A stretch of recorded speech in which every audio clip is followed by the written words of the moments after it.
В Верховном суде республики сегодня началось рассмотрение апелляционной жалобы ректора Североостинского педагогического института Людмилы Кучиевой. Напомним, Ленинским районным судом она приговорена к 2 годам лишения свободы условно за хищение внебюджетных средств института.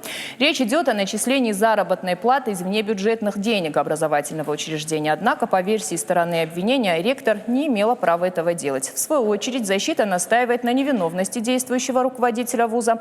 По словам адвоката Людмилы Кучиевой, как руководитель автономного учреждения образования, она имела право распределять денежные средства, которые поступали в институт, от коммерческой деятельности. Защита при этом ссылается на нормативные документы решения. Верховный суд огласит в среду, 23 октября.